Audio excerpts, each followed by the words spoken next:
Oi, hoje estamos aqui na Lagoa do Gavião para gravar o 10º capítulo do livro Eu e Minha Boca Grande, de Joyce Meyer. Essa Lagoa do Gavião fica aqui em Araruama, Rio de Janeiro. Ela é muito bonita, ela é bem extensa também. Tem muitas árvores, em Guabinha tem poucos quiosques. Aqui na Lagoa do Gavião tem muitos quiosques, tem muitas árvores, tem uns gramados para jogar bola, para a criança se divertir, tem pedalinho. É bem legal aqui. Essa aqui é muito grande e muito bonita também. Se você vier em Araruama, venha conhecer a Lagoa ou Laguna do Gavião, tá bom? Vamos à leitura de hoje. Vamos falar um pouquinho sobre o capítulo anterior, capítulo 9.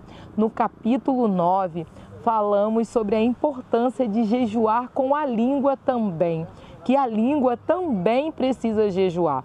Muitas vezes jejuamos de palavras, porém, às vezes falamos o que não deveria falar.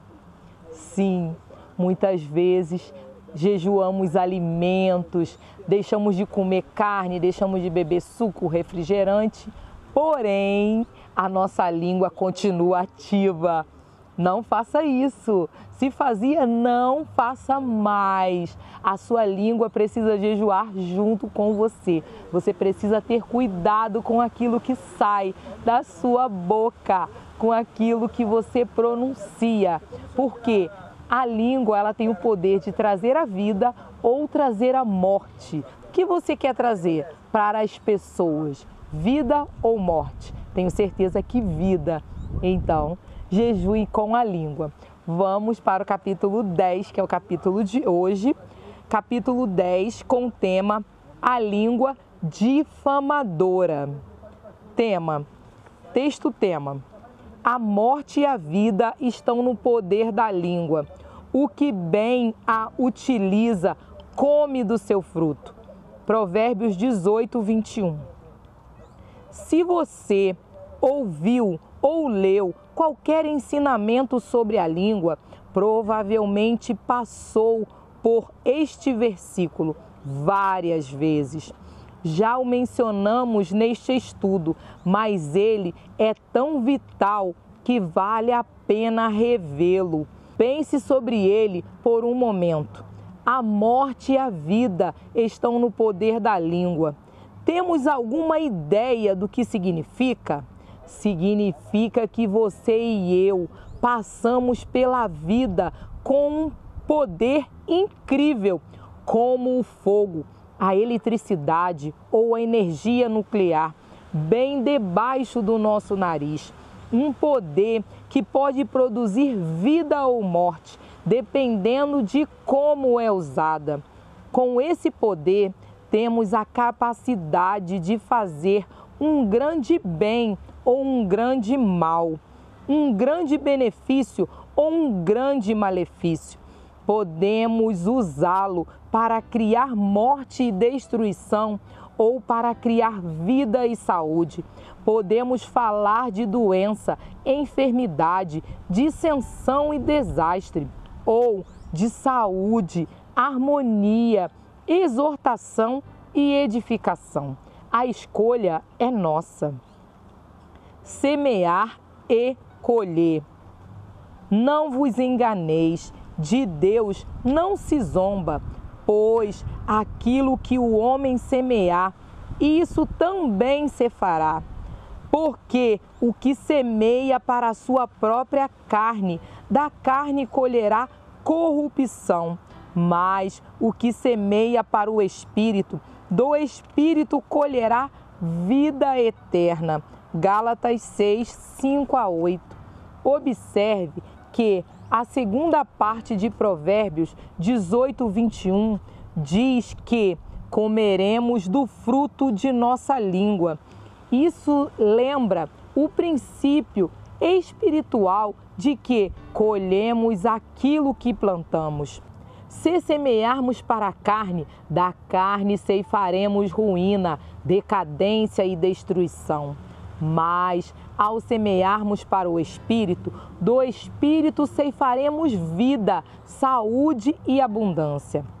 Sabia que você tem o poder de fazer alguma coisa por seu futuro? Esse poder está bem debaixo do seu nariz. Recentemente, estava lendo um livrinho sobre como, neste dia e nesta hora, Deus está procurando por águias que voem alto, homens e mulheres íntegros que tomarão posição, manterão suas palavras, honrarão seus compromissos e viverão em santidade. O livro dizia: é terrivelmente difícil ser uma águia que voe alto quando você está rodeado por tantos urubus.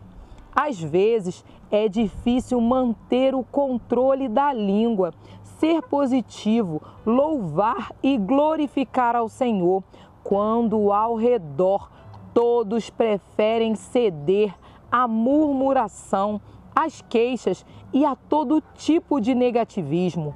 Você está usando sua língua para exortar e edificar ou para desencorajar e destruir. Você a usa para edificar a si mesmo e aos outros ou para destruir. Você tem alguma ideia do quanto as palavras de sua boca são importantes? Como já enfatizamos, se há uma área na qual precisamos exercer disciplina e domínio próprio, é na escolha de nossas palavras. Compartilhei com você como o Senhor uma vez me disse que o meu pior problema era que eu falava demais. O que dizia não era ruim, era só tagarelice. Você sabe o que a Bíblia diz sobre isso?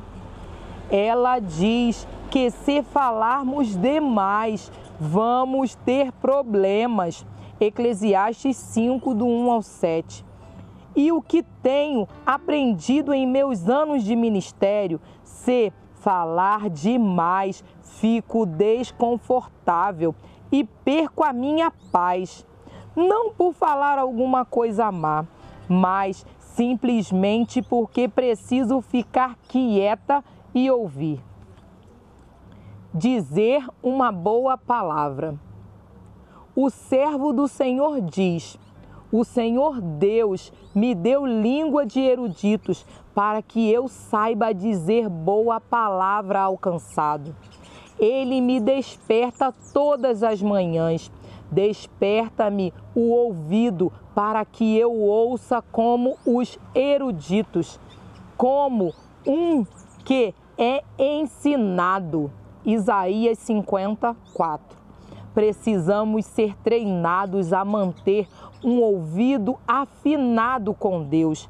Também precisamos ser como Tiago nos orienta, prontos para ouvir e tardios para falar. Tiago 1,19. O que você acha que aconteceria se pensássemos antes de falar? Será que evitaríamos falar o que não devíamos? O profeta diz que o Senhor lhe deu língua de eruditos, um aprendiz, alguém a quem é ensinado, para que ele soubesse como dizer boa palavra ao cansado. Você vê pessoas cansadas no corpo de Cristo? Sim, o mundo tem problemas sérios, mas também há muitos que são nascidos de novo, cheios do Espírito de Deus, mas que estão necessitados. Como uma ministra, não vejo a alegria que deveria estar em evidência no povo de Deus. De acordo com a Bíblia, a alegria do Senhor é a nossa força. Números 8, versículo 10. A alegria não é encontrada nas circunstâncias, ela é encontrada em Cristo. o mistério das eras que habita em nós. Você e eu estamos aprendendo a encontrar alegria somente em Cristo. Enquanto estivermos no processo, falar palavras no tempo devido nos impedirá de enfraquecer. Não é conveniente que estas coisas sejam assim. A língua, porém, nenhum dos homens é capaz de domar. É mal incontido, carregado de veneno mortífero. Com ela, bendizemos ao Senhor e Pai. Também com ela, amaldiçoamos os homens, feitos à semelhança de Deus. De uma só boca procede bênção e maldição. Meus irmãos, não é conveniente que estas coisas sejam assim. Tiago 3, 8 ao 10. Durante os anos de minha vida e ministério, aprendi muito sobre fofoca, julgamento, crítica e sobre achar falha nos outros. Tenho aprendido que essas coisas desagradam a Deus e incomoda a Ele o fato de que, com a mesma boca que usamos para bendizê-lo e louvá-lo, amaldiçoamos e condenamos nossos companheiros, feitos à sua imagem, assim como nós. Isso não é fácil de fazer, não é? Você sabe por quê? Por causa do orgulho. Orgulho é uma atitude da qual pensamos que estamos limpos e se as pessoas não estão de acordo, achamos que deve haver alguma coisa errada com elas. A Bíblia diz que todos os caminhos do homem são puros aos seus olhos. Provérbios 16, 2. Seria bom se pudéssemos escolher 3 ou 4 amigos, sentar com eles várias vezes ao ano e perguntar: como você me vê? Porque nós vemos muito diferentes da maneira como os outros nos veem. Acho que um dos maiores favores que podemos fazer a Deus e a nós mesmos é entender que temos muito de caminhar a fim de nos tornarmos perfeitos. Bem, não há nada de errado em ser imperfeito se tivermos um coração perfeito em relação a Deus. O Senhor olha o nosso coração e nos considera perfeitos enquanto buscarmos o caminho da perfeição. Se fôssemos tão humildes a ponto de nos ver como realmente somos, não seríamos tão rápidos em criticar ou espalhar aquela crítica, aquela difamação. Espalhando a difamação. No dicionário grego, encontrei uma definição da palavra difamadores: aqueles que são culpados por julgar os outros e espalhar a crítica. Depois de ler essa definição, comecei a pensar sobre a palavra espalhar. Espalhar não significa sair e contar alguma coisa a outras 10 pessoas. Alguma coisa pode ser espalhada apenas por uma pessoa. Uma vez passei por uma experiência em que tive de superar a fofoca e a mania de levar rumores a outras pessoas. Compartilhava confidências com meu marido e, embora soubesse que Dave não passaria adiante o que conversamos, dei-me conta de que, expondo a essas histórias, verdadeiras ou não, eu estava correndo o risco de envenenar-lhe o espírito. Você sabia que, quando ouvimos algo sobre outra pessoa, mesmo que não acreditemos, isso contamina o nosso espírito? Da próxima vez que nos encontrarmos, vamos olhá-la de um jeito diferente. Por quê? Porque nosso espírito foi contaminado. De acordo com Webster, a palavra difamar é derivada da palavra em latim scandalum, significando escândalo, que por sua vez é derivada da palavra grega escândalo, que significa armadilha.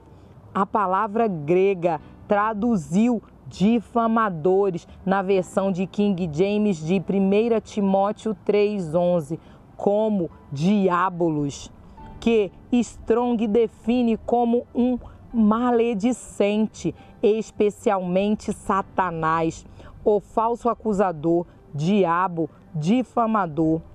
Como constatei, o dicionário grego declara que essa palavra é um adjetivo e significa difamador, que acusa falsamente. Sua forma no substantivo é traduzida como difamadores. Quando se refere àqueles que julgam o comportamento e conduta dos outros e espalham suas insinuações e críticas na igreja. Para mais informações, veja acusador ou diabo, a palavra traduzida como diabo. Em português é exatamente a mesma palavra grega diabolos, que significa um acusador, um difamador. Você percebe o que isso significa? Significa que quando difamamos alguém ou acusamos outra pessoa falsamente, estamos permitindo que o diabo use a nossa boca. Como Tiago nos diz, não é conveniente que essas coisas sejam assim. Tiago 3,10. Agora, por favor, compreenda. Não estou trazendo esta mensagem porque não tenha problema nessa área. Eu tenho. Por isso, se você também tem, não se sinta culpado. A razão para que o Senhor revele esta mensagem é porque deseja fazer alguma coisa boa em nossa vida. Mas a língua está afetando a unção. Muitos de nós provavelmente recebemos revelação para não julgar os outros ou falar asperamente. Embora rispidez não signifique exatamente difamar, essa palavra tem o mesmo peso. Se tenho oportunidade de encorajá-lo, de ajudá-lo, de fazer você se sentir bem, fazer com que creia que consegue, mas escolho desencorajá-lo, destruí-lo, fazer você se sentir miserável, levá-lo a querer desistir, então há algo errado com a minha língua. Há muitas pessoas no corpo de Cristo que usam a língua para propósitos errados, para maldizer e criticar, humilhar e desencorajar os outros. Preocupa-me ver tantas pessoas que vão até o altar para buscar conforto e libertação por terem sido feridas por outros 10, 15 ou até 20 anos atrás. Com muita frequência, não conseguem tomar posse de coisas boas de Deus porque alguém as feriu ou mesmo quebrantou seu espírito, fazendo com que elas ficassem com a imagem inadequada. Às vezes, estão tão deprimidas e desesperadas que não conseguem superar sua condição. Você não faz ideia do quanto me dói ver pessoas que mal conseguem ficar de pé para se aproximar e conversar com alguém que tenha autoridade espiritual como eu, simplesmente por causa da maneira como foram tratadas no passado, geralmente por alguém de casa ou da igreja. Meu irmão, minha irmã, não é conveniente que estas coisas sejam assim. Vamos parar por aqui a leitura de hoje, mas eu tenho certeza que você aprendeu bastante a evitar fofoca, evitar comentários, mesmo que sejam verdades. Você, com a sua língua, pode matar uma pessoa ou com a sua língua trazer a vida. Procure a vida, faça e fale sobre vida. Não use a sua língua para maldizer alguém. Não faça comentários que daqui a algum tempo irá matar uma pessoa. Preste atenção. Peça ajuda ao Espírito Santo. Sem o Espírito Santo não iremos conseguir. Sem a ajuda do Espírito Santo não iremos à frente. Mas se tivermos a ajuda do Espírito Santo, iremos conseguir. Vamos orar para agradecer ao Deus por mais um dia. Se você ainda não curtiu, não compartilhou e não se inscreveu, curta, compartilhe, se inscreva e toque o sininho. Toque o sininho para receber as notificações das nossas leituras, tá bom? Vamos orar para agradecer a Deus. Não esqueça de compartilhar. Essa leitura é muito importante e eu tenho certeza que irá ajudar aquele amigo, aquela amiga que por algum motivo ou alguma circunstância te ofendeu, te falou alguma palavra que te magoou e você não quer que aconteça com outras pessoas. Mande essa mensagem e fale: amiga, estou mandando essa mensagem para você porque é uma palavra que me ajudou e vai te ajudar também, tá? Compartilhe a leitura, compartilhe. Eu tenho certeza que você irá salvar vidas através dessa leitura. Eu tenho certeza que você terá testemunhos para contar através da leitura desse livro. Vamos orar ao Senhor. Senhor, muito obrigada pelos ensinamentos. Muito obrigada, Senhor, porque o Senhor tem nos ajudado a dominar a nossa língua. Não com as nossas forças, não pela nossa vontade, mas com a ajuda do Espírito Santo. Com a ajuda do Teu Santo Espírito, hoje podemos falar melhor, podemos ouvir com mais atenção. Temos a ajuda do Espírito Santo para nos ajudar a controlar aquilo que pensamos, para controlar o que sai da nossa boca. Obrigada, Senhor. Obrigada pelo Teu cuidado e o Teu amor para conosco. Em nome de Jesus. Amém e amém. Tchau. Até o próximo dia de leitura, ainda no capítulo 10, tá bom? Tchau.